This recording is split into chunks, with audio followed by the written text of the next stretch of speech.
ചക്ക വരട്ടി എടുത്തിട്ടുണ്ട്. ഇതെങ്ങനെയാണ് തയ്യാറാക്കുന്നത് നോക്കാം. ഇതിനായിട്ട് ഞാൻ 1 കപ്പ് അരി എടുത്തിട്ടുണ്ട്. ഇത് നമുക്ക് വറുത്തെടുക്കാം.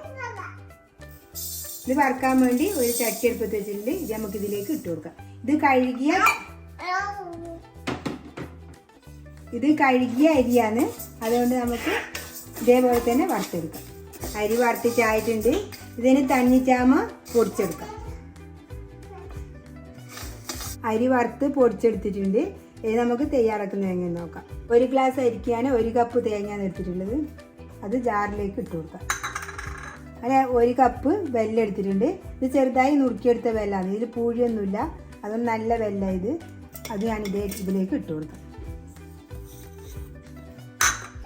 ഇനി ഇതിലേക്ക് എടുക്കുന്നത് ഏലക്ക എടുത്തിട്ടുണ്ട്.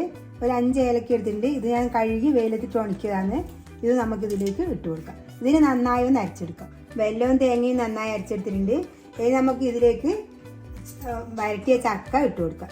ഇതിൽ നെയ്യെല്ലാം കൂട്ടി വരട്ടിയതാണ്. ഇതിൽ വെല്ലവും ഉണ്ട്. അപ്പോൾ ഇതിലും മധുരവും ഉണ്ടാവും. ഇനി ഇതൊന്ന് നന്നായി അരച്ചെടുക്കാം. അങ്ങനെ ചക്കയും നന്നായി അരച്ചെടുത്തിട്ടുണ്ട്. ഇനി നമുക്കിതിലേക്ക് അരിപ്പൊടി ചേർത്ത് കൊടുക്കാം. കുറേശ്ശെ ചേർത്ത് കൊടുക്കാം. ഇതിനി അരച്ചെടുക്കാം. അരച്ചെടുത്തിട്ടുണ്ട്. ഇനി ബാക്കിയുള്ള അരിപ്പൊടിയും ഇതിലേക്ക് ഇട്ട് കൊടുക്കാം. ഇതിനി ഒന്ന് അരച്ചെടുക്കാം.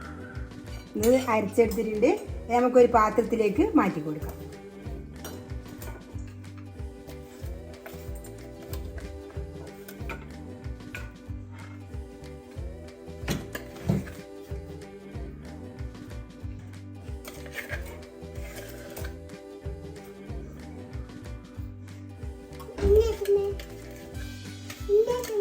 ഇത് ഉണ്ടെത്തു.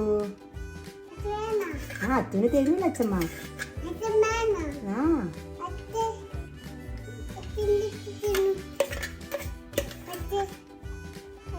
ഇത് നല്ല സെറ്റായി വന്നിട്ടുണ്ട്. നമുക്കിത് ഉരുട്ടിയെടുക്കാം. കുറച്ച് നെയ്യ് കൈക്കിങ്ങനെ തടയി കൊടുത്താൽ മതി. ഇതേപോലെ ഉണ്ടാക്കിയെടുക്കാം. ഇത് മുഴുവനും അങ്ങനെ ആക്കിയിട്ടെടുക്കാം. ഇതിലേക്ക് ഒരു 10 ഗ്രാം നിലക്കടല ക്രഷ് ചെയ്തിട്ട് ഇട്ട് കൊടുക്കുന്നുണ്ട്. അണ്ടിപ്പരിപ്പുണ്ടെങ്കിൽ അണ്ടിപ്പരിപ്പ് ഇട്ട് കൊടുത്താലും മതി. ഇനി ഇത് നന്നായി കൂട്ടി യോജിപ്പിക്കാം.